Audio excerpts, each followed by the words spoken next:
Olá, sou o João Marinho. Olá, sou o Carvalho. Isto é Algo Sério.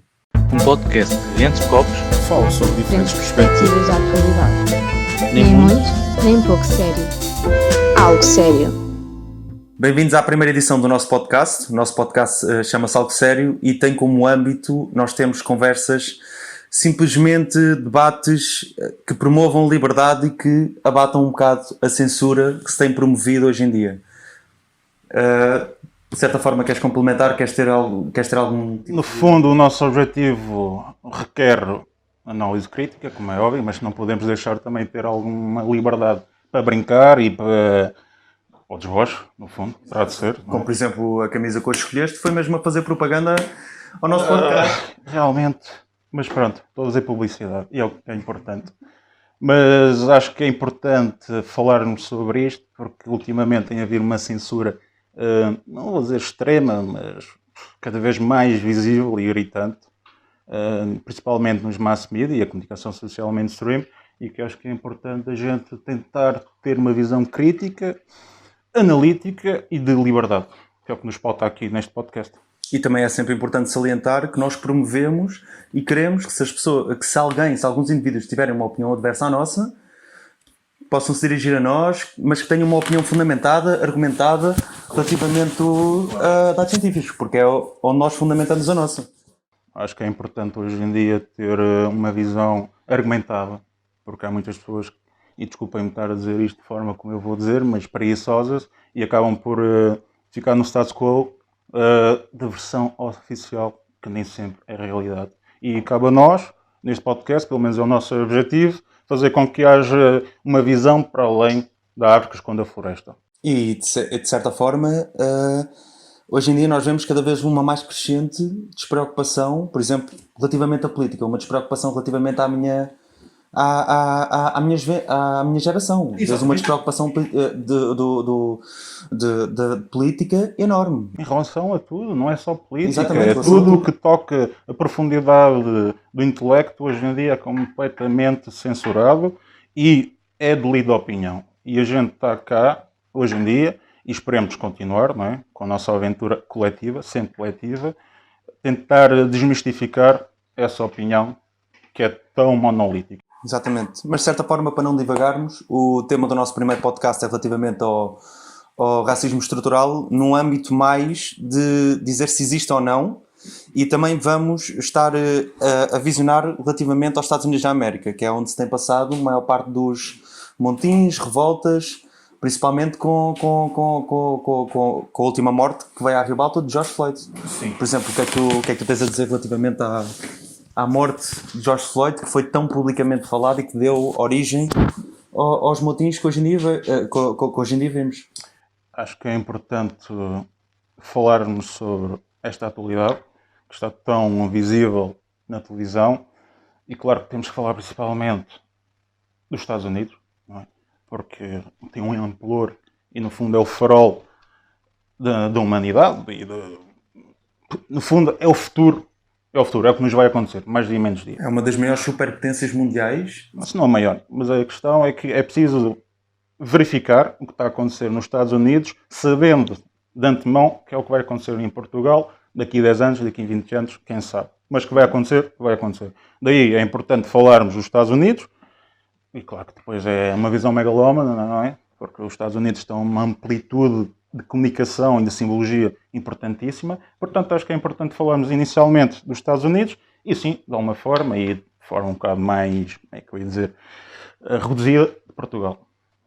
Exatamente, mas por exemplo, relativamente aos Estados Unidos, relativamente a tudo o que se tem passado, relativamente ao que alegem ser brutalidade policial, ao que alegem com o movimento Black Lives Matter e que supostamente existe um racismo a nível estrutural e sistémico.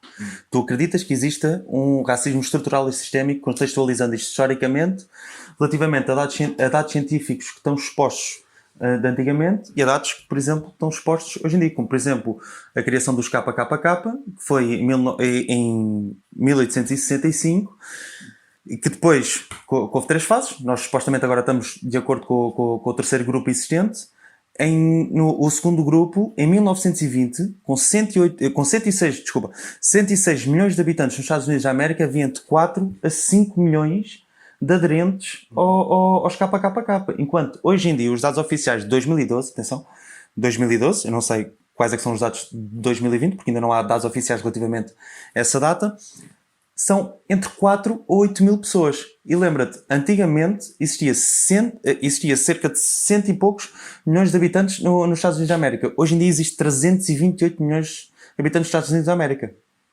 Eu acho que tu queres te referir é a tendência de baixar. Exatamente. Antigamente era assim um movimento acentuado, principalmente na altura, depois da Guerra da Independência dos Estados Unidos, que depois toda a gente sabe que os Estados do Sul eram predominantemente racistas e segregacionistas, os confederados, principalmente devido à economia, da plantação não falta o termo, mas cotão, exatamente. Mas acho que inicialmente é importante falar de uma coisa que a mim faz-me algum bicho. E tenho que dizer. Uma coisa é teres um racismo estrutural e sistémico, endémico, num país. Realmente tens leis... Imposto na Constituição. No caráter da sociedade. Exatamente. Que não existe. Pronto. Nós, e espero que as pessoas que não sabem venham a saber agora, depois do nosso podcast, que os Estados Unidos, desde o fim do século XIX, implementou a terceira emenda, que é a abolição do racismo, e foi com Abraham Lincoln, não é? Portanto, não pode haver. Inclusive, Abraham Lincoln na 13ª emenda. Mas a questão é mesmo esta. É que podemos falar de racismo particular e individual. Existe. E vai sempre existir. Todos nós apanhamos pessoas racistas. Todos os dias. Agora, falar num racismo estrutural, endémico, sistemático e governamental e através da lei, não pode ser, porque toda a estatística, toda a história demonstra exatamente o contrário e o que a gente vai falar depois.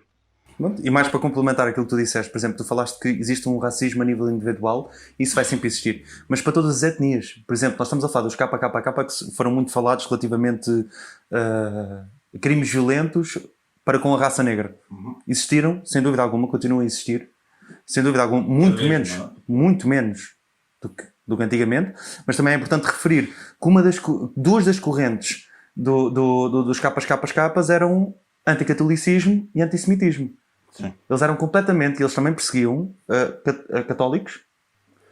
Sem querer extrapolar muito, porque senão já não vai começar a divagar e o nosso podcast nunca mais vai acabar. Claro que nós temos que ver isto numa conjectura religiosa, política e cultural. Também podemos falar, este anticatolicismo tem a ver com o protestantismo, não é? E podemos ir por aí, mas espero que seja... Exatamente, mas podemos falar isso no debate e noutra temática e noutro podcast. Pronto, agora relativamente, por exemplo, tu falaste-me da guerra de secessão ou de independência dos Estados Unidos da América, depois posteriormente a isso houve as leis de Jim Crow. Sim. Relativamente às leis de Jim Crow, as leis segregacionistas, o que é que tu achas relativamente a isso? Foi uma tentativa radical da parte de uma economia completamente baseada na escravatura, não é? E no mercado negreiro, que se viu completamente vilipendiado através da Guerra da Independência e da terceira emenda, que foi a abolição da escravatura.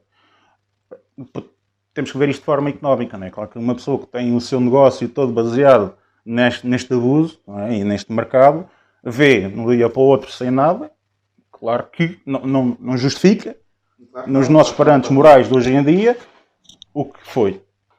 Mas não podemos deixar de tentar perceber o porquê. Não era simplesmente porque tinha mais melanina do que eu e do que tu. Tinha sempre um impacto real no mercado. E depois dessa abolição, o que aconteceu é que com Abraham Lincoln, que era republicano, não é? Como a gente sabe, espero que as pessoas saibam, e isto também é uma noção que é preciso ter, é que hoje em dia, e falando do Black Lives Matter, que é completamente financiado pelos democratas, não é? E estimulado, e propagandeado, e fomentado, e tudo o que tu quiseres, mas sempre foram o partido da escravatura. E depois a gente vai falar um bocadinho sobre a história, não é? Como, por exemplo, em relação às leis de Jim Crow, é importante perceber que foram eles Os democratas... Mas espera, antes de dizer o que tens a dizer, relativamente às leis de Jim Crow, acho que é importante referir o que é que elas basicamente defendiam. Porque eu falei que eram leis segregacionistas, mas antes de começarmos a divagar, é importante referirmos o que é que as leis de Jim Crow realmente... As leis de Jim Crow foi uma tentativa contra-revolucionária, podemos dizer assim, em tentar implementar constitucionalmente uma forma de ser racista e segregacionista, mesmo com a 13ª emenda. O que eu quero dizer com isto? Depois houve um caso que foi a Supremo Tribunal, que é o caso de Plessy vs. Ferguson, com crioulo, porque antigamente faziam a separação entre crioulo e realmente raça negra, não é? E essa pessoa tentou usufruir de transportes públicos, neste caso de brancos, é um bocado como a situação e a história de Rosa Parks, exatamente parecido. Foi fomentado e não foi involuntário, eles quiseram realmente criar impacto e conseguiram, e levaram isto ao Supremo Tribunal. Qualquer das formas, eles conseguiram, através dessa decisão, fazer com que a segregação e a separação tanto dos transportes, da educação, dos restaurantes, da economia, fosse separada por raças. Tinhas os brancos e tinhas os pretos. O que, na nossa perspectiva constitucional de hoje em dia, era completamente fora da lei. Mas eles conseguiam fazer a Jim Crow, que é, e depois tem aquele lema muito importante, que é todos iguais, mas separados. Porque eles não achavam, como é que eu vou te explicar, eles não concebiam a separação como se fosse discriminatória. Mas era como algo fundamental. Era fundamental, porque pronto, eles tinham uma visão racista e superior, pronto, etc. Agora, foi uma tentativa de usurpar a Constituição para manter a sua superioridade. Pronto. Sim, continua. Isto é análise fria e, em traços gerais, claro que podemos ir esmiuçar isto de forma bem mais peculiar e analítica, mas, de qualquer das formas, isto é o principal a conhecer. Pronto. Mas, por exemplo, acho que também é importante realçar que essas medidas segregacionistas, de certa forma, vieram a tirar algum poder que naquele momento os KKK tinham. Sim. Porque eles vieram a perder poder progressivamente, de acordo com o tempo. Em 1870 foram designados como uma entidade terrorista, mas vieram a perder poder progressivamente relativamente a essas medidas. Mas essas medidas segregacionistas também foram adotadas no Sul. Sim, não foram adotadas, principalmente no Sul. Sim. É importante perceber, e acho que um dos objetivos que a gente quer referir neste podcast, porque a gente tem que falar de objetivos, para não podemos estar aqui a falar só a nível histórico sem saber para onde é que a gente vai. Porque hoje em dia, na ideologia dominante e na doxa que estamos a viver, é que concebemos a nível político norte-americano que os republicanos são os racistas, não é? São os redneck, como se costuma dizer, e os democratas são os progressistas e são aqueles que são a favor de... Mas o que é mentira, por exemplo, relativamente às leis de Jim Crow, quem é que foi o único que se opôs? Exatamente, e é isso que eu quero referir. Mas temos que perceber, por exemplo, com a iniciação e com a criação do Ku Klux Klan, não é? Foi a partir do democrata. Porque temos que ver que os partidos desses estados eram principalmente, ou maioritariamente, democratas. Pronto. E perderam o seu poder... Antigamente de... Exatamente, perderam o seu poder. Perderam o seu poder político depois da Guerra da Independência. Depois houve uma insurgência, um movimento paramilitar que fez com que, porque na altura, por exemplo, depois da Guerra da Independência, os de raça negra podiam votar. Depois houve motins, houve revoltas, e na tentativa, e conseguiram usurpar o poder, e conseguir ter o poder, os democratas, e reverteram tudo isso. E depois, como o Ku Klux Klan era de domínio racista e de uma visão completamente eugenista, não é? Não podia haver uma mistura, nem podia haver... Era impensável, na altura... Multiculturalidade? Sim, era impensável uma pessoa do Ku Klux Klan ter um preto, desculpem lá o termo, mas é assim, não é? Da raça negra, um afro-americano, ou um escravo, como quiserem chamar, tivesse no poder ou pudesse conseguir ter o poder. Mas é importante era perceber... completamente inconcebível. Exatamente. Que o Partido Republicano, a sua primeira bandeira, a sua primeira forma de lutar contra a democracia e com os Estados Confederados era abolir a escravidão. E para isso tínhamos que integrá-los na sociedade e na política e na economia. Exatamente, mas isso está aos olhos de quem quiser pesquisar um bocadinho, quem quiser ver, não está aos olhos da mainstream. E é isso um bocadinho o nosso objetivo, um dos grandes objetivos do nosso podcast, é ir um bocadinho contra a informação que nós denominamos de uma forma fundamentada, que é o antissistema, é a contra-informação. É dar uma lufada a dar. Porque hoje a gente tende a perceber as coisas de forma manicaísta. O que eu quero dizer com manicaísmo é uma religião primordial em que só havia o bem e o mal, e a gente está a tentar pôr aqui um bocado de cinzento para as pessoas terem uma opinião formada, se calhar contrária ou não, depois isto depende das pessoas, não é? A gente também não está aqui a pensar que somos os detentores da verdade absoluta. Mas há coisas que não fazem sentido e a gente quer mencioná-las e quer falar sobre elas. Falando de coisas que não fazem sentido, nós já contextualizámos isto um bocadinho historicamente, em termos do século XIX. Depois houve uma grande diferença relativamente ao século XX, até porque também houve duas grandes guerras durante essa altura. Tanto que o KKK aliciou-se também ao partido nazista em 1930. Depois perdeu o seu poder em 1944 com o ataque a Pearl Harbor.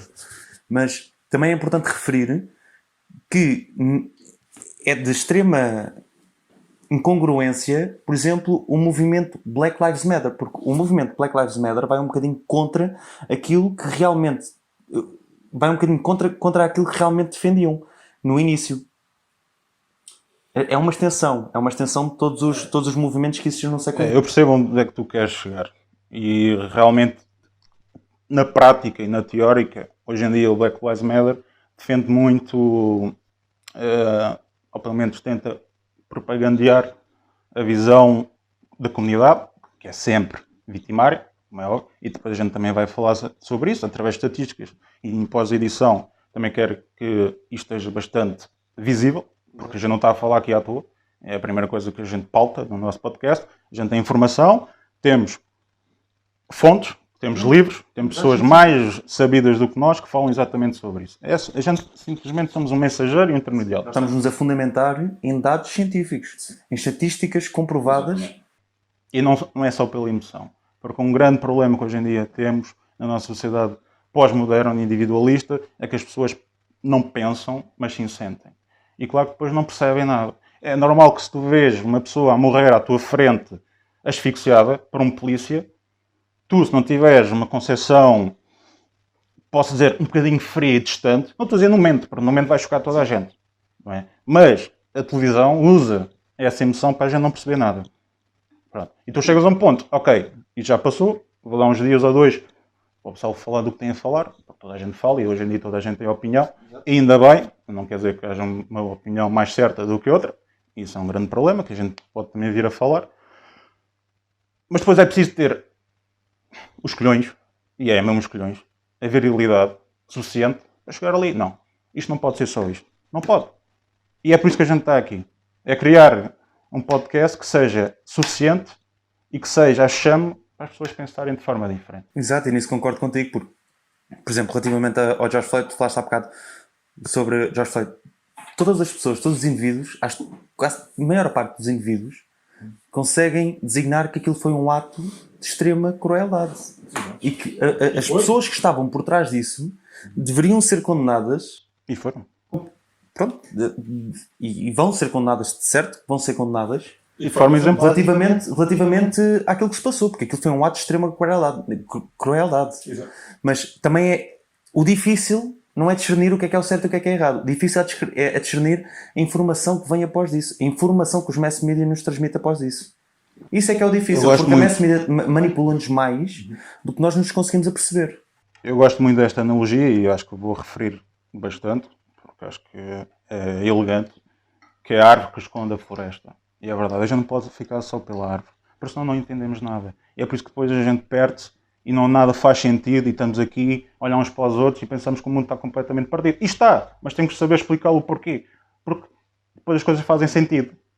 Se calhar não da forma como as pessoas querem que faça sentido, porque também magoa quando tu sabes que não estás certo. Mas nós, pessoas que querem saber a verdade, entre aspas, não é? têm esse caminho, que é essencial, mas que é penoso. E isto também acho que é uma plataforma para as pessoas que estão muitas vezes no café ou no restaurante ou estão a trabalhar e têm uma opinião que se calhar diverge das outras porque não é politicamente correto e consigam se exprimir, porque hoje em dia és numa ditadura. Censura. Sim, uma censura. É uma censura camuflada de democracia e que é, para mim faz sentido, mas para algumas pessoas pode ser um contrassenso. Pronto. Mas Voltando ao tema, desculpa, já estou devagar. Mas agora falando do Black Lives Matter, eu acho que é importante referir quem é que financia, por exemplo, movimentos como o Black Lives Matter. É importante referir.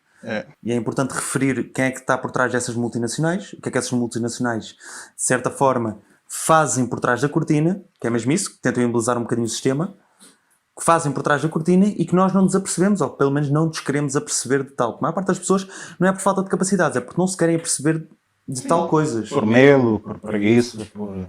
Seja o que for. Pode ser por Muitos inúmeros temas. fatores. Sim. Pode ser por inúmeros fatores. Mas, por exemplo, quem é que financia a Black Lives Matter? Quem é que financiou este movimento todo? É assim, acho que vou começar por referir isto. E quem tem algum conhecimento de política sabe que tudo é instrumentalizado para ganhar poder. É assim que chegas ao poder. Já há um velho ditado que diz que na política não há amigos nem inimigos, há interesses. E é verdade. E é importante Black Lives Matter, uma associação supostamente de proteção da comunidade afro-americana e que já tinha acontecido anteriormente, em 2016, na pré-campanha do Trump. Portanto, isto é recorrente, isto é uma tática mais do que conhecida, principalmente no socialismo de Gramsci, que ele fala muito sobre isto, da metafísica, e tentar pôr o pêndulo político sempre mais à esquerda possível, para depois qualquer pessoa que tenha uma ideia um bocadinho contrária, ele é acusado e judiado de fascista, não é? Mas a questão é bem mais que depois isto já é um bocadinho mais complexo, mas no entanto quero referir isto para as pessoas perceberem qual é a nossa opinião concreta, porque isto é política dura. As pessoas pensam que o Black Lives Matter é independente, é espontâneo e veio do povo. É completamente mentira. É todo mentira, porquê? Porque todos que queiram pesquisar um bocadinho veem que o financiamento é parte das grandes multinacionais e do Partido Democrata. Portanto, É importante salientar. é importante. Parte do Partido Democrata. Quem pensa que é um movimento espontâneo, uma revolução espontânea dos direitos civis dos afro-americanos, sim, tudo bem. Mas claro que há manipulação, como é que eles têm tanto dinheiro, como é que eles têm a logística toda, como é que há tanta publicidade, e isso é preciso ter em conta. Para saberes quem manda, tens de saber quem é que é financiado e quem é que financia. Quem é que tem o dinheiro? Quem é que tem o dinheiro. Quem é que tem a ganhar com isso? Portanto, e até podemos ter este exemplo que é um bocado contraditório, e se as pessoas que querem pensar um bocadinho sobre isto, não faz sentido uma associação que requer e defende os direitos das minorias e é financiado por empresas que fazem exatamente o oposto. Como por exemplo a Nike. Exatamente, a Nike. E tu sabes o que é que eu quero referir? Um investimento de 2 milhões Exatamente. no Black Lives Matter, Depois, supostamente, as fábricas que produzem a maior parte dos produtos. na China, através da exploração infantil. Exatamente. Se a gente não tiver esta noção complexa sobre a situação atual, a gente não consegue perceber nada. Claro, porque é tudo muito mais complexo daquilo que nos é exposto. A questão é simples. É simples eu saber que há um inimigo, há o bom e o mau. Toda a gente precisa de um inimigo. Em todos os assuntos nós precisamos de um inimigo público. Mas tu sabes que as coisas não funcionam dessa forma. Claro que não, Pronto. mas hoje em dia tu funcionas, como há bocado disseste, de uma forma um bocadinho manicaísta da situação. As pessoas têm essa tendência. Não há nada cinzento. Mas a culpa não é deles, é levada a isso. Exatamente. São levadas Claro a que isso. é. Porque tu hoje vês... Funciona a quem está em cima do poder, quem está no poder, quem move as mass media. Exatamente. Mas voltando outra vez ao assunto, em relação ao financiamento por parte das grandes empresas e as grandes multinacionais que financiam de forma considerável ainda em relação a estas associações, como é que a gente pode ter uma concepção linear, límpida, pura deste tipo de movimento? Não pode. Tem que haver um compromisso, tem que haver uma reciprocidade. Portanto, quando eles fazem uma coisa, devem outra coisa, porque é assim que funciona na política.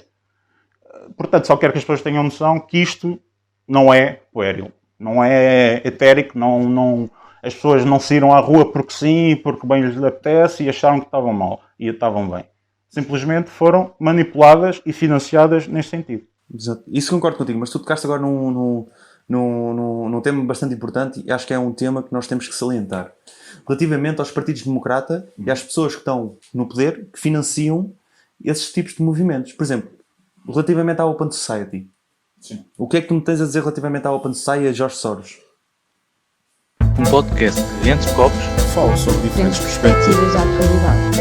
nem Nem muito, muito, nem pouco sério. Algo sério. Força, vai, chuta. Bem-vindos à segunda parte do podcast. Nós tivemos que fazer uma pausa, assim, uma espécie de intervalozinho para fazer o refill. Como já não havia gin, nós tivemos que ir ao vinho. E tive de trocar as águas às azeitonas, também é importante para pensar. Mas também é verdade seja dita. Nós temos vinho, mas é vinho com rolha. Porque a rolha foi para dentro. Para bom ribadejano, tudo vale. Pá, para bom ribatejano, calma lá. Eu não quero acabar na borda da estrada. Mas onde é que a gente estava já agora?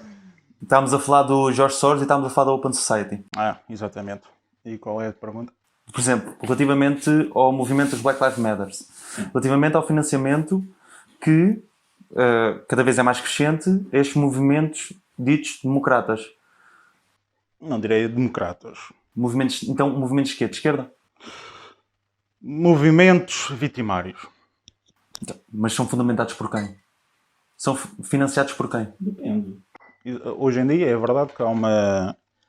Pronto, se quiseres ir por aí, vamos por aí. Não há problema algum. Mas, hoje em dia, depois da queda do muro de Berlim, não tens socialismo puro e duro. Não é? Porque hoje em dia tens uma nova esquerda, Até o que vês em Cuba é uma amostra de socialismo. uma má amostra, por assim dizer, não é? Mas também, se formos a ver, em Venezuela ou até Cuba, não tens estes movimentos minoritários. Claro que não. Com poder, nem podem, coitado. Mas inclusive se fores, por exemplo, relativamente a Cuba, a maior parte das pessoas vivem abaixo da pobreza. Sim. Por exemplo, imagina, no outro dia eu vi uma reportagem relativamente a pessoas que estavam ligadas a um podcast de um... Concorrência direta. Não. Hã? Isso não é para deitar abaixo. Que é o que ele começou a falar francês, eu não percebo nada disso. Francês, porquê? Disseram o quê? O que é que acabaste de dizer? Concorrência direta. Ah, concorrência... Oh, explico. Não, estava-te a dizer, vi uma reportagem relativamente a quatro indivíduos que foram a Cuba passar uma semana. Não voltaram. Claro que voltaram. Mas foram aos supermercados e tentaram comprar comida e aquilo só via, por exemplo, enlatados e tudo o que havia de lá era só de uma empresa. Só. E havia muito pouca variedade. Aquilo era completamente estúpido. Sabes que eles só podem, por exemplo, imagina, só há uma bomba de gasolina no centro da cidade. A fila... Mas tu sabes que o gasóleo lá é mais barato do que a água. Mas não é disso que estamos a falar. Queres falar do quê? Mas a gente pode ir por aí, mas a gente vai estar a fugir à questão. Estamos a falar do quê? George Soros, Open Society. Mas sou eu que tenho que te enquadrar agora? Oh, valha-me Deus. Bom, qualquer das formas. Mas eu que tenho tendência a divagar, não és tu. Jorge Soros e... Open Society. O que é que tu achas da Open Society? Exato, Open Society. Pronto. Enquadrando, deixa-me pensar um bocadinho. Enquadrando isso no que a gente estava a falar, Open Society parte do princípio da sociedade aberta, que foi um livro escrito por Karl Popper, em que a ideologia dele e a sua teorização da ciência tinha que ser em duas vertentes, principais e nucleares, que era a falsificação, que era tu tinhas que fazer, sim, um estudo científico, mas tinhas que dar margem de manobra para que alguém o pudesse contradizer ou não ter uma verdade absoluta. Porque Karl Popper inicialmente era marxista. Mas, depois... Mas é importante referir que ele inicialmente era marxista, mas supostamente existe uma incongruência brutal relativamente àquilo que defendia, relativamente àquilo que se pratica. É, não tanto em termos de teoria do que ele escreveu. Porque, olha, eu, por exemplo, estudei no ISCTE. É verdade. E tive que ler... Pronto. Dei e li e fui forçado a ler esses livros. Numa ideologia de esquerda. Porque tu sabes que hoje em dia todas as escolas, ciências humanas, por assim dizer, são de esquerda. Pronto. E nós somos obrigados e somos forçados e somos indoutrinados a pensar de forma não direita. Mas agora só uma questão, fora um bocado do tema, para cá tenho uma questão para ti. Relativamente quando andaste no ISCTE, eram mais mulheres ou mais homens? Mulheres, claro. Continua. Mas porquê é que estás a perguntar isso? Não estou a perceber. Porque supostamente existe uma polémica muito grande relativamente. Mas isso é um tema que temos para falar no outro dia, relativamente a male privilege, relativamente a white male privilege. Isso é um assunto que temos para falar outro dia. Está tudo interligado. Exatamente, está tudo interligado. Mas voltando outra vez à questão, né, do Open Society, que advém de uma teorização de Karl Popper, que ele escreveu que uma sociedade tem que ser aberta porque supostamente tem que haver contradição e crítica, e é verdade, visto de forma teórica. Eu também não quero me abranger muito na parte filosófica, porque senão isto torna-se Mas podes abranger, as pessoas estão cá para ouvir. Não em tudo. Mas tipo, quer ser concreto. Quer ser concreto porque estamos a falar de George Soros. E hoje em dia, o George Soros tem uma instituição, ou uma fundação, melhor dizendo, que é a Open Society, que é mesmo baseado nesta sociedade aberta, que financia qualquer tipo de associação ou uma visão um bocado diferenciada que possa existir em várias sociedades. A grande incongruência e o grande paradoxo, ou paradoxo, não sei como é que vocês dizem, eu sou um bocado francês, portanto digo paradoxo, é que tu podes ter uma opinião crítica, mas só num sentido. Portanto, se a gente voltar ao que a gente falou anteriormente, que hoje em dia vivemos numa ditadura disfarçada, não é uma ditadura de opinião, podemos ver que é uma visão libertária, mas a geometria variável. Podes ir para... É monolítica, assim, é progressista, vamos dizer assim. Por exemplo, hoje em dia... Progressista como assim? A gente vai... Deixa-me explicar. Por exemplo, um exemplo muito concreto para as pessoas que estão nos a ouvir percebam. Não faz sentido tu estares a fomentar uma visão divergente do que é socialmente aceito num país para depois também financiar plataformas que censuram opiniões alheias e diferenciadas, como a Big Tech, por exemplo. Facebook, Twitter, Instagram, etc, etc. E hoje em dia os governos estão cada vez mais visíveis neste lápis azul, fazendo referência ao Estado Novo, e a Salazar e à PIDE. É incongruente, percebes? O único movimento que eles querem ter é segundo a sua visão. É a visão do progressismo, sim, numa destabilização e de uma ingerência com vontade política de destabilização. E o Black Lives Matter é uma tentativa disso. É uma extrapolação, um tentáculo deste domínio sobre as sociedades que têm a sua forma de estar, têm as suas ideias, e esta é uma mutação que é natural e não pode ser forçada, e hoje em dia é cada vez mais forçada. E claro que cria estes atritos que são evidentes. Eu acho que isso vai de encontro a duas coisas que são relativamente importantes. Primeiro de tudo, uma curiosidade relativamente à ditadura de censura que tu falaste. Por exemplo, aquilo que aconteceu com o Alan Sorrell. Aquilo que aconteceu com um escritor muito famoso, o Alan Sorrell, que foi preso relativamente a outros... relativamente a outros problemas também, mas normalmente as pessoas que são um bocado antissistema, que são um bocado contra a informação, são completamente ostracizadas e são completamente denominadas de nomes que são prejudiciais para a sua imagem. Tu hoje em dia, se tiveres uma opinião completamente adversa daquilo que é politicamente correto, tu és completamente denominado ou por fascista, ou por racista, ou por todos os temas pejorativos à tua imagem. Isso... Tu hoje em dia não consegues ter uma opinião diversa. Tu não és permitida ter uma opinião diversa. É a ditadura do politicamente. É a mesma coisa que aconteceu com o Canadá. Por exemplo, imagina no Canadá, quando eles impuseram que supostamente tu tratasses todas as pessoas pelos pronomes escolhidos. Sim, mas isso estás a falar da teoria do género. É uma coisa importante salientar e está tudo interligado, é verdade. Está tudo interligado. Exatamente. Mas, por exemplo, relativamente ao Jorge Soros e relativamente ao Karl Popper, aquilo que tu falaste há bocado vai um bocadinho de encontro à nova ordem mundial. A nova ordem mundial que querem, de certa forma, promover. Eu acho que, e sinceramente, vou ser muito sincero no que estou a dizer, e posso chocar mais de um que um, e é muito fácil hoje em dia falar-se em teoria da conspiração como se fosse um beco em que ninguém pode sair, mas para mim é simplesmente uma facilidade argumentativa intelectual, que é tu basicamente censuras a outra pessoa por ter uma teoria diferente da outra, logo é conspiração. E também não nos podemos esquecer que a teoria da conspiração advém do assassinato de Kennedy, Teoria da complô. e que eles escreveram porque e toda a gente sabe a polémica do assassinato do Kennedy, e eles, para tentar criar um discurso coerente, monolítico, disseram que qualquer coisa que fosse diferenciada era teoria do complô ou da conspiração. Mas teoria do complô sempre existiu. Por exemplo, César, o imperador romano, morreu através de um complô feito por quem? Pelos deputados que estavam lá. Pronto. Agora, mas voltando a George Soros, não é? Porque a gente senão começa-se a perder e desculpa lá. Estavas a falar de quem? Da Alonso Rau, não é? É, exatamente. Pronto, o de livre opinião. Supostamente agora saiu Da prisão há pouco tempo. Aquilo que tu me tiveste a explicar há bocado. É verdade. E é um polemista, um intelectual francês, e que acusa diretamente o sistema.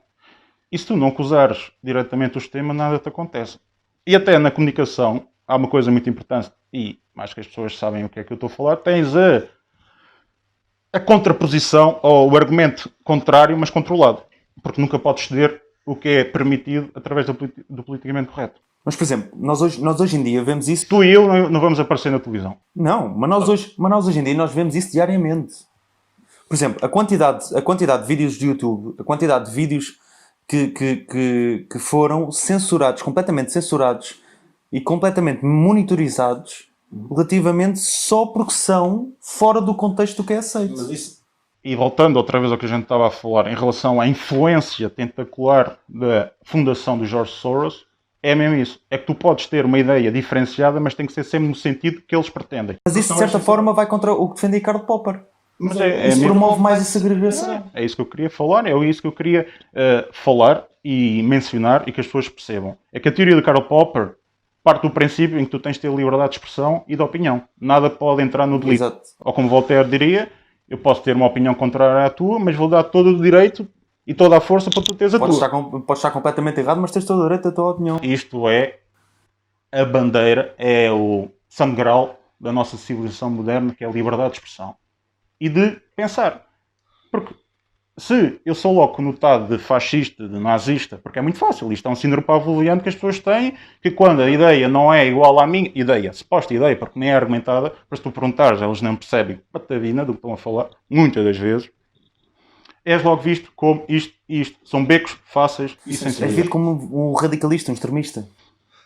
Sim. Percebes? És completamente alienado às ideias supostamente correntes. Mas voltando outra vez a George Soros, porque eu quero focar muito isto e quero que as pessoas entendam.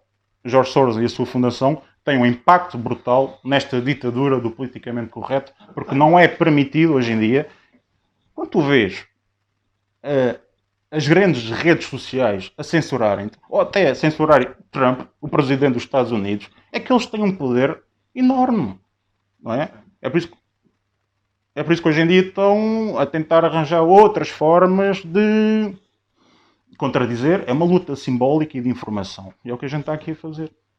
Mas porquê? Mas porquê que há essa luta? Por exemplo, relativamente ao racismo, que era o racismo de uma maneira estrutural, que nós estamos de certa forma, a tentar debater se existe ou não. Nós estamos a ter a nossa opinião, fundamentada e argumentada, mas estamos a tentar, de certa forma, debater. Relativamente ao racismo estrutural, o que é que, com o último caso, por exemplo, que foi o George Floyd, o que é que eles, de certa forma, estão a tentar atingir com isso? Qual é que é o objetivo? Porque se nós formos a ver em termos de história, até, por exemplo, Malcolm X e Muhammad Ali, que foram aliados da nova nação islâmica, não é? Nação Islâmica. Na nação islâmica, defendiam muito o black separatism. Defendiam muito que, supostamente, na mesma nação, exatamente, o Black Power, na mesma nação, mas deveria haver uma separação. Ou seja, isso vai muito de encontro às leis segregacionistas que Jim Crow defendia. Mas isto é o paradoxo dialético. É paradoxal, exatamente. Que as pessoas vivem. É que tendem ou tentam defender uma causa sendo exatamente o oposto e o contrário. Porque, a meu ver, e eu com a minha vocação filosófica e outras temáticas também são do meu interesse, não faz sentido. Como é que é possível alguém querer defender uma minoria, por assim dizer, e querer atingir os direitos civis próprios a qualquer ser humano, né? Consoante os direitos humanos universais. No entanto, baseia-se teoricamente e de líderes que exaltam exatamente o contrário, que neste caso é o separatismo, é o nacionalismo e é o pan-africanismo, que é todos os africanos vindo da diáspora ao continental têm a mesma história cultural. Eu, que sou antropólogo, isto não faz sentido nenhum. A comunidade etiopiana não tem nada a ver com a comunidade magrebina, por exemplo. Não tem nada a ver. E são africanos, de alguma forma. Sem dúvida alguma. E nem, por exemplo, imagina, ainda no outro dia teve a ver uma espécie de... Por exemplo, aqueles vídeos que relativamente as pessoas vão às universidades e começam a falar com indivíduos das universidades, que a maior parte das universidades, se fores a ver, são todos alienados de acordo com a informação que existe. Não vou dizer de esquerda nem de direita, porque não vou dar nomes. Mas pronto, é relativamente à propaganda. As minorias são completamente alienadas e nós é que estamos mal. Sim. O resto das pessoas é que está mal. A grande maioria está sempre mal. A grande maioria está sempre mal. Sim. E as minorias são completamente alienadas. Tive a ver um indivíduo afro-americano, ou vamos chamá-lo afro-americano não, negro. Pronto. E ele a falar com as outras pessoas a dizer, e as outras pessoas a dizerem, então mas tu não tens orgulho de ser afro-americano? Sabes o que é que ele respondeu? Ele basicamente respondeu, eu não sou afro-americano, eu nasci nos Estados Unidos da América. Certo, mas tem uma descendência afro-americana. Tem uma descendência. Ele pode dizer isso, porque é correto. Exatamente. Mas não pode-se pautar. Mas é uma descendência de acordo com o teor da tua pele? É que eu nunca fui a procurar. É uma descendência de acordo com o teor da tua pele? É que eu nunca fui a procurar a minha descendência. Eu sempre deduzi que eu fosse português. Mas esse é o grande problema. E até podemos falar da comunidade cigana, porque é muito parecido.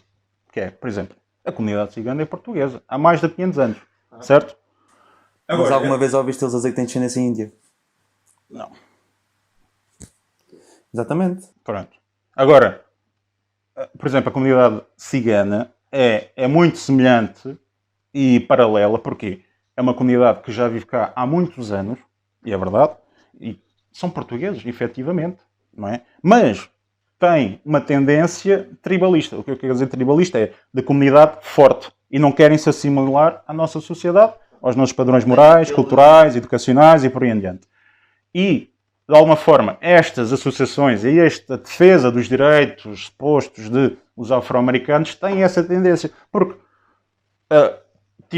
a nação islâmica, o poder dos negros, as panteras negras, o panafricanismo exalta exatamente isto. O quê? A nossa cultura, a nossa identidade, acaba por ser um espelho ao contrário. É que eu estou a criticar uma nação para respeitar a sua identidade cultural e social e os seus valores e a sua moralidade, mas eu quero o mesmo sem me querer assimilar à nação onde é que eu estou.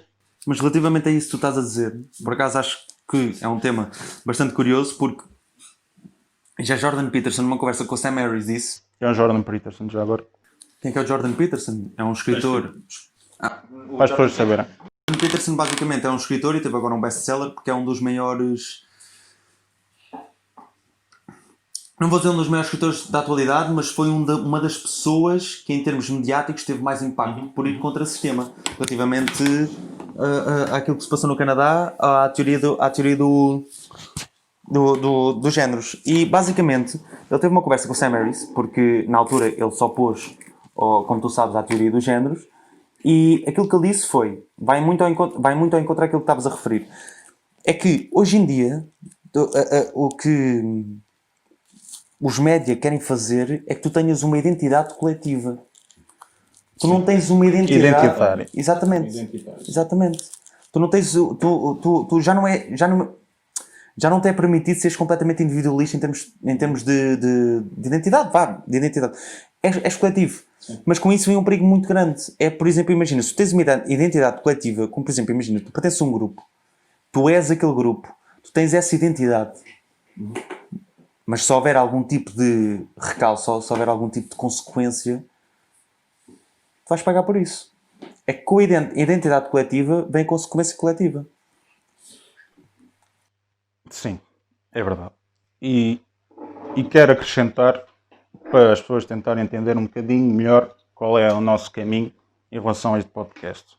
Que é as pessoas terem a noção que o que está a acontecer hoje em dia no mundo, principalmente nos países ditos civilizados ou modernos, ou como querem falar, mesmo se, pronto, isso é bastante relativo e subjetivo, é que é da vantagem das pessoas que têm o poder realmente, e é sempre através de classe social e nunca é de origem identitária. Isto foi uma transição que aconteceu a partir de 1970, 80 e 90. 1970, 80? Sim, como por exemplo a Revolução de Maio de 68, Ok. esta visão pós-modernista da sociedade, que foi uma tentativa de desconexão entre o marxismo com a nova esquerda. Portanto, Pós-modernista e neomarxista. exatamente, é uma diferenciação e é preciso ter em conta que, por exemplo, hoje em dia a nova esquerda é muito baseada no trotskismo. E o trotskismo, Trotskista, completamente. e hoje em dia o trotskismo é uma forma teórica de contradizer e lutar contra o marxismo dito científico por ele. Pronto. É por isso que E nós podemos falar muito podemos falar muito contra o marxismo.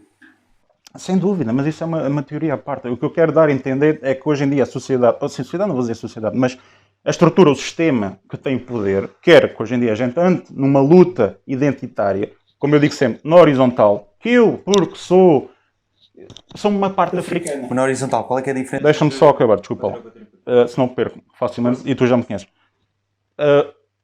Portanto, eu, achando, lá está, como tu estavas a falar, eu parto do princípio que eu sou de um grupo identitário, logo sou ostracizado, ou tenho poder, ou não tenho poder, e nem reparamos, e nem temos a noção de uma política profunda que eu não tenho nada a ver com o Barack Obama. E também sou africano, de alguma forma. O Barack Obama não tem a consciência da visão do mundo igual à minha, portanto não há consciência de classe. Portanto é sempre de uma forma vertical quem tem o poder e quem não tem o poder. Por exemplo, é isto que eu não percebo. E é isto que eu gostaria de perceber. Sim. Tu tens descendências afro-americanas, certo? Eu não. Sim, o teu pai. Afro-americanas? Não nasceram supostamente na Angola ou não tiveram lá? Não são não são americanas. Não, afro-americanas. Africanas. Africanas, exatamente, desculpa. Africanas. Supostamente não poderias dizer que, em vez de seres português, és africano? É por isso que eu tenho alguma legitimidade. Porque quando as pessoas falam de racismo, eu também já fui imigrante, muitos anos. Viveste na Suíça muitos E anos. na Suíça. E, na altura, a Desta vez não me Suíça... enganei. Não disse que era Suécia. Exatamente. Atenção. Estás a progredir. E eu vivi de forma direta ao que é o racismo individual, em que as pessoas olhavam para mim, e eu pareço mais moro, ou lá do Magreba, ou seja lá o que Se for, deixaste crescer a barba então... do que português. Se deixaste crescer a barba então... A gente tem que ser sérios no que a gente está aqui a querer verificar. E eu já tive muitos insultos racistas. Volta para o teu país, o que é que tu estás aqui a fazer, e etc. Eu também Mas de uma levava. maneira individual. Mas a mim ofendia-me. E é verdade que eu podia cair nesta vitimização de que realmente a sociedade está contra mim. Mas não. Eu, se tivesse boas escolhas e se estudasse, agora podia ser advogado, médico na Suíça. E cá em Portugal e nos Estados Unidos é exatamente o mesmo. É uma questão individual e opção e de escolha. Porque se formos a ver até de discriminação racial e falar cá privilégio masculino, homem branco, vamos dizer assim, podemos também falar dos asiáticos, que são as pessoas... Mas aí estás a tocar noutro tema que é bastante sensível e estás a Não, tocar... existe mesmo racismo estrutural. Sim, mas estás a tocar num tema que é bastante sensível. É sensível? Não. E bastante sensível entre aspas, mas é de uma forma pesada que também vai um bocado em contra, porque é assim, nós pensamos no racismo, o que é que a maior parte das pessoas vão pensar? Vão pensar no racismo de um branco para um preto. Inevitavelmente. Mas até estatisticamente falando, eu sei que as pessoas não gostam muito que a gente fale de estatísticas porque confronta com uma realidade que eles não querem e nem desejam. Mas podemos falar, por exemplo, nos Estados Unidos, quando se fala que há um racismo sistémico entre os brancos e os pretos, não é? Que eles são completamente vítimas e segregados, é mentira, porque a estatística mostra exatamente o contrário, ou não?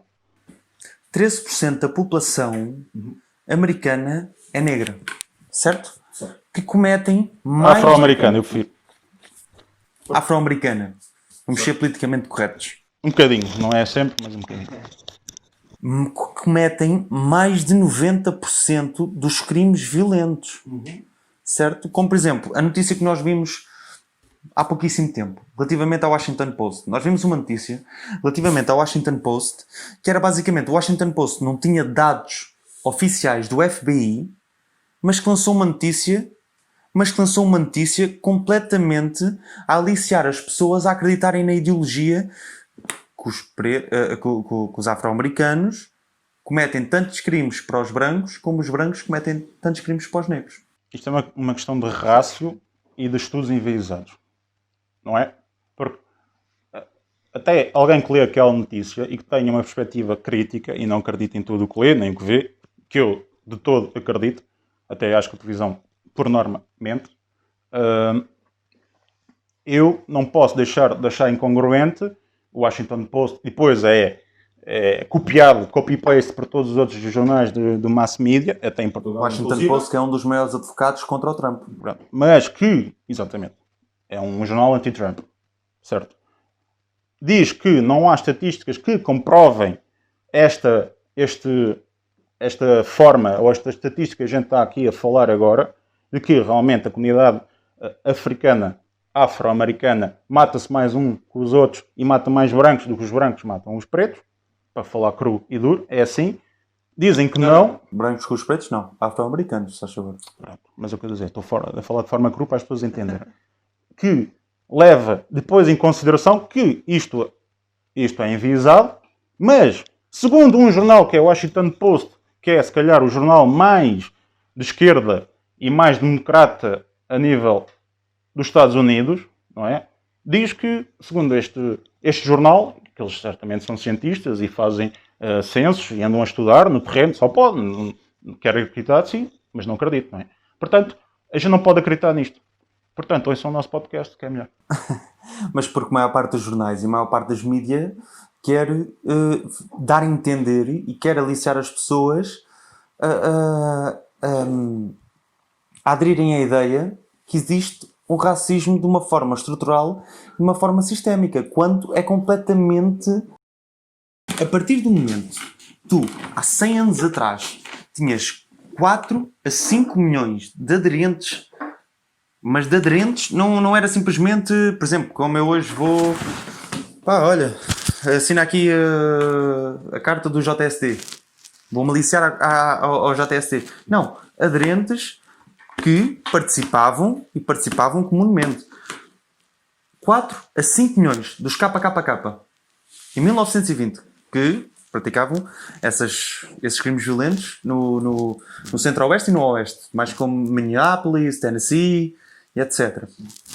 E hoje em dia tu tens 4 ou 8 milhões e a população dos Estados Unidos é 3 vezes mais, quase 3 vezes mais. Como é que não houve uma diminuição? Como é que existe um racismo instalado na Constituição? Não existe. Estás-me a fazer uma pergunta ou estás a dar Estou a fazer uma pergunta à espera que concordes. Ok, então. É retórica. É retórica de certa forma, mas também quero complementos com Então vou-te complementar com este pequeno pormenor, que não é pequeno, é um grande pormenor. E como a gente estava a falar há bocado, quem detém o poder é quem tem dinheiro e quem financia. Porque hoje em dia os jornais em si, que supostamente antigamente era visto como a sentinela do povo, iam ser objetivos, racionais, críticos e por aí adiante, hoje em dia não são nada disso. Hoje em dia tem uma agenda política, porque são governados por grandes grupos de empresas e multinacionais ou grandes grupos de comunicação que estão sob a tutela do quê? De dinheiro. Portanto, hoje em dia achar que os jornais dizem toda a verdade é realmente ser ingênuo. Portanto, quando a gente vê que um jornal diz uma coisa que não corrobora a realidade tácita ou analítica de por exemplo, uma estatística, simples de fazer até, a gente tem que ponderar. Bom, aqui passa só uma coisa. Eu parto sempre do princípio que todos os jornais e a televisão só dizem e desculpa a expressão, merda. Eu vou ser sincero, só dizem merda. Portanto, e se não dizem merda, eu quero saber porque é que não dizem merda. Mas para a sociedade, para os ouvintes, etc. Se os jornais e as notícias só dizem a merda, Forma de dizer. onde é que vão procurar? Não procuram. É uma questão de copy-paste. Tu tens grandes... Não. Não é onde é que os jornais e as notícias vão procurar. É onde é que, por exemplo, os ouvintes vão procurar a informação certa. Aqui. Ou vão procurar informação que seja de alguma forma... Ó João, o que a gente está a fazer aqui, esta aventura coletiva que a gente pretende levar a bom porto, é exatamente isso. É dar a entender, e a gente está aqui a falar e a debater, e acho que é importante, e espero que as pessoas que venham nos ouvir gostem, para a gente continuar, não é? E de forma bem melhor, sempre. É que percebam que há aqui pessoas que não acreditam em tudo o que lhes dizem. Pronto. E é ter uma perspectiva, como tu estavas a dizer inicialmente, uma contra-informação, uma forma de teres uma perspectiva diferenciada para tu tentares perceber realmente o que se passa no mundo. Não é que a gente pretenda ter toda a verdade em nós, mas a gente é que é debate. Exatamente. Não é? Nós queremos é debate, para ter queremos debate de ideias. Mas para ter Debate Tem que ser fundamentado. também, mas tem que haver uma vontade de conhecimento, porque senão... Intriga, tem que ver. Exatamente, concordo contigo. Mas agora, para concluirmos, porque a nossa produção já está ali um bocadinho inquieta, já está um bocadinho a dizer Eu passava aqui o resto da noite. nós passámos e de certo que quando acabarmos o podcast vamos continuar a passar. Mas a nossa produção já está ali um bocadinho inquieta porque já estão a gravar já há muito tempo. Para concluirmos, racismo estrutural. Existe ou não existe? Não existe. Segundo o que eu já pesquisei, e depois o que a gente vai ainda demonstrar mais, é que isto é tudo um engodo para mascarar realmente quem domina. Isto é, no fundo, dividir para reinar. Lutamos uns contra os outros e a gente não percebe realmente quem está no poder. E isto é a grande mensagem que eu quero dizer, é que todas as comunidades, toda a gente, olhe bem para quem tem o poder. E é importantíssimo salientar que nós não somos detentores de alguma forma de uma verdade absoluta. Não. Mas é mais verdade do que outras. Sim, sem dúvida alguma. Mas nós estamos... Eu quero que alguém... Nós estamos abertos a... É isso que eu vou dizer. Nós estamos abertos a qualquer opinião adversa. Nós estamos abertos a qualquer debate, a qualquer tipo de argumentação, mas que seja fundamentada. Com certeza. E que até pode ser contrária, e a gente quer, através de uma síntese de Hegel, que é tentar haver uma oposição dialética, chegar a um senso ou uma forma da verdade que possa emergir dessa contradição. É o que a gente pretende. É isso que tu pretendes e que eu pretendo. Que é basicamente nós temos alguém que se oponha a nós e que consiga... Haja contradição, haja debate, haja novas ideias, é o que a gente pretende. Que fluida intelectualmente. Sim. Que fluida de uma forma intelectual... Pronto, seja uma forma fluida. Pronto, agora em termos de curiosidades, mesmo para concluirmos agora o podcast, o primeiro podcast. Espero que o primeiro de muitos. Curiosidades. O que é que tens para dizer? Eu por acaso ontem acordei e pensei quanto tempo demora uma girafa a vomitar. As girafas não vomitam? Não As girafas vomitam? Eu vi no BBC. Eu vi no Washington Post. Mas que é 1 minuto, 2 minutos. Não, eu vi no Washington Post. Eles nunca viram uma girafa a vomitar, mas Curiosidades, há muitas disseram curiosidades. que 1000 girafas vomitavam por dia. demora a chegar Até acima, eu não sei. A regurgitar, não é? Eu fiz um cálculo engraçado em relação aos centímetros e ao tempo que o vómito pode sair da boca e enviei isso à BBC e não E eles publicaram. Não publicaram? Não sei. Se calhar está, e eu não sei. Portanto, se realmente alguém... Conhecido e não sabes. Se alguém tiver a resposta, valha-me Deus, eu estou muito interessado e curioso em saber quanto tempo uma girafa demora a vomitar. E agora, primeiro de tudo, agradecer. A quem? A mim? Não. Ah. Atenção. Calma lá. Agradecer às pessoas que relativamente ouviram, nem que seja 5 minutos, mas que ouviram simplesmente 2 indivíduos a falar. Nós somos 2 pessoas a falar. Nós não somos detentores da verdade absoluta. Eu sou. Mais verdade... Atenção, calma lá. É por isso que me convidam. Atenção, calma lá. Jesus Christ. Mas atenção, não. Agora a falar a sério, realmente. Temos que agradecer. Temos que agradecer as pessoas que nos querem ouvir e querem continuar a nos ouvir, porque acho que isso é importante, e quero que também tenha uma postura dinâmica para a gente falar e debater, que deem temas, não deem temas. Estão a escrever ali qualquer coisa e não consigo ler, porque tenho trocado O que eu óculos. sou ali a escrever basicamente é para nos seguir em todas as redes Sim, sociais. sigam-me nas Redes redes Que sociais. é no Instagram. Nós vamos atingir quase todas as redes sociais. Instagram, YouTube, Facebook, Spotify. Eu não percebo nada disso, não é? Mas vou entrar nesse mundo Ele só mete Instagrams do faz-me uma pergunta. e só me respondem uma vez. Sabes qual foi a pergunta que me fizeram quando eu fiz essas perguntas? Uma vez, tipo, qual é que no foi? Instagram, e decidi, porque toda a gente andava a publicar isso, faz uma pergunta. E virou-se essa tal rapariga, que por acaso é minha amiga, e disse: o que é que a galinha vai fazer à prisão?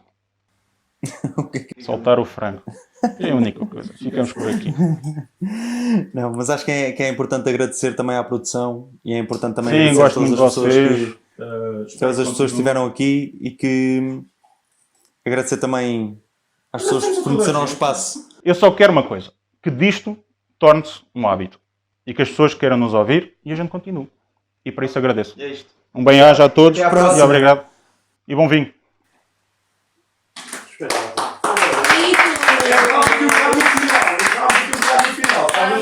Que é o primeiro. É o primeiro. Vamos fazer cartazes com a cena.